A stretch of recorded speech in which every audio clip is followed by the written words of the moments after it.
हारा मैच कैसे जीती केकेआर? इन 5 ने किया चमत्कार।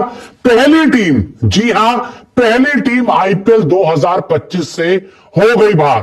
तो मुकाबला खेला गया कोलकाता नाइट राइडर्स और सनराइजर हैदराबाद के बीच, और इस मुकाबले में एक ऐसा चमत्कार हुआ जिसकी उम्मीद शायद आपने भी नहीं की थी और मैंने भी नहीं की थी, क्योंकि एसआरएच, मजबूत एसआरएच को केकेआर ने हराया नहीं है, उड़ाया है। और वो भी एक समय जब केकेआर इस मैच में पूरी तरह से खत्म लग रही थी, लेकिन वहां से शानदार कमबैक हुआ और केकेआर ने इस मुकाबले को जीत लिया। लेकिन जीता कैसे, चमत्कार कहां हुआ, वो आपको बताते हैं, क्योंकि वो आप लोगों के लिए जानना बहुत जरूरी है। देखिए, 13वें ओवर में केकेआर के 106 रन बने थे सिर्फ, और 4 विकेट गिर चुके थे। 4 विकेट टॉप के बल्लेबाज चले गए और 13 ओवर ऑलमोस्ट होने वाले थे और स्कोर बोर्ड पे सिर्फ 106 था। और ऐसा लग रहा था कि केकेआर यहां से बड़ी मुश्किल से 150 तक ही बना पाएगी, क्योंकि ओवर 6-7 ही बचे थे। आखिरी 7 ओवर में तूफानी 94 रन बनाए, लेकिन आखिरी के 7 ओवर में केकेआर के बल्लेबाजों ने 94 रन बनाए हैं।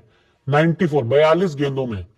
केकेआर ने 20 ओवर में 200 रन बनाए। आखिर में जब फिनिश किया तो 200 रन भाइयों ने बना दिए, यानी कि पहले 13 ओवर में ऑलमोस्ट 100 रन के आसपास है, 100 रन से थोड़ा सा ज्यादा है, और आखिरी के 7 ओवर में लगभग इन्होंने 100 रन बना दिए।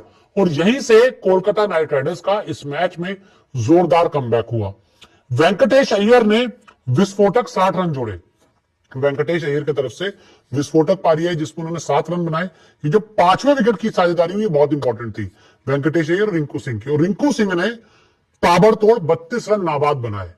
एक छोर अय्यर ने संभाला, दूसरा छोर रिंकू ने संभाला, और इन्होंने एसआरएच के गेंदबाजों का हाल बुरा कर डाला। बहुत मारा, धागे खोल दिए।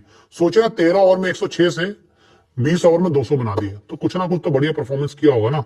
और जब, हालांकि उम्मीद ये की जा रही थी कि भाई 200 बनाया ना एसआरएच वाले, तो 17-18 ओवर में 200 बना देंगे, क्योंकि जिस विकेट पर केकेआर अगर 200 बना सकती है तो एसआरएच वाले तो 250 बना सकते हैं ना। लेकिन 250 छोड़िए, ये बेचारे 150 के आसपास ही इनका जो मामला था वो पूरी तरह से खत्म हो गया। और एक बहुत बड़ी हार सनराइजर हैदराबाद को इस मैच में मिली, और वो इसलिए क्योंकि 9 रन पर सनराइजर हैदराबाद के जो पहले 3 विकेट थे गिर गए। टॉप ऑर्डर से जो 3 विकेट थे वो सिर्फ 9 रन के स्कोर पर गिर गए।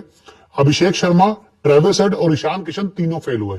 तीनों जो बल्लेबाज थे टॉप ऑर्डर के, जिनसे उम्मीद की जा रही थी बड़े स्कोर के, तीनों फेल हो गए। वैभव अरोड़ा ने दिए शुरुआती झटके। यहाँ पे बहुत तारीफ करनी होगी कोलकाता नाइट राइडर्स के तेज गेंदबाज वैभव अरोड़ा की, जिन्होंने शुरुआती झटके दिए। और शुरुआत में जो 3 विकेट गिरे थे 9 रन पर, उसमें से 2 विकेट वैभव अरोड़ा ने लिए। 44 रन पर